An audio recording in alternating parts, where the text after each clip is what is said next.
मराठी अंतिम शब्द न्यूजमध्ये आपले हार्दिक स्वागत आहे. सत्य, निर्भीड आणि लोकहिताच्या बातम्यांसाठी विश्वासार्ह व्यासपीठ. बुद्धभूमी बचाव जन आक्रोश मोर्चाने कल्याण दणाणले. मागण्या मान्य होईपर्यंत आंदोलन सुरूच ठेवण्याचा इशारा. कल्याण. बुद्धभूमी फाउंडेशनच्या विविध न्याय व हक्काच्या मागण्यांसाठी सोमवारी कल्याण येथे काढण्यात आलेल्या बुद्धभूमी बचाव जन आक्रोश मोर्चाला ठाणे जिल्ह्यातून मोठा प्रतिसाद मिळाला. हजारो बौद्ध बांधव, भिक्खू संघ, उपासक उपासिका आणि आंबेडकरी समाजबांधवांच्या उपस्थितीमुळे कल्याण शहर घोषणांनी दुमदुमून गेले. डॉक्टर बाबासाहेब आंबेडकर उद्यान येथून निघालेला हा मोर्चा कल्याण डोंबिवली महानगरपालिका मुख्यालयावर पोहोचला. यावेळी बुद्धभूमी बचावाच्या समर्थनार्थ जोरदार घोषणाबाजी करण्यात आली. मोर्चादरम्यान बुद्धभूमी फाउंडेशनच्या मुख्य संस्थापक भंते गौतम रत्न यांनी बुद्धभूमी पूर्ववत करून तथागतांची बुद्धरूप, बौद्ध स्तूप आणि भीमा कोरेगाव विजयस्तंभाची प्रतिकृती पुन्हा स्थापन करावी, तसेच बुद्धभूमीचे विभाजन टाळावे अशी मागणी केली.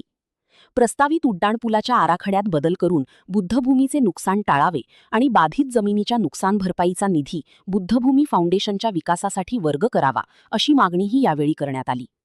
बुद्धभूमीशी संबंधित प्रलंबित प्रश्न तातडीने सोडवावेत, शासन व प्रशासनाने सकारात्मक निर्णय घ्यावा, अन्यथा आंदोलन अधिक तीव्र करण्याचा इशारा आंदोलकांनी दिला.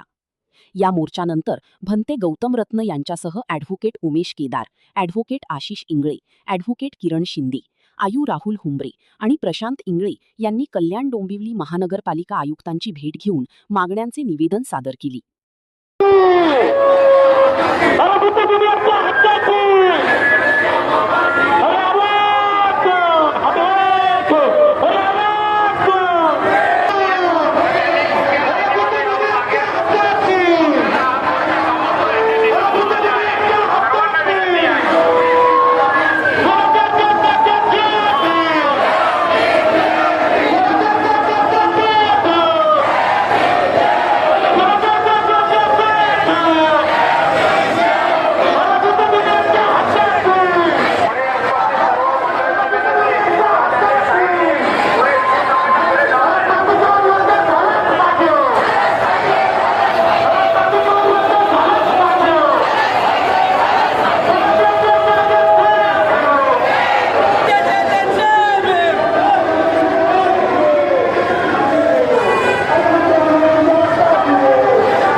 कुणाच्या बापाची नाही, कुणाच्या बापाची. हो, एक मिनिट बाजूला. हो दादा, बाजूला द्या.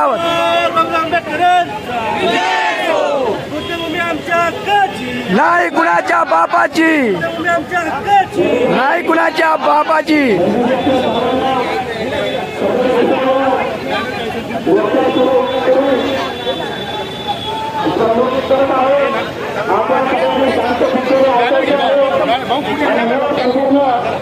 आपण पाहत आहात अंतिम शब्द न्यूज.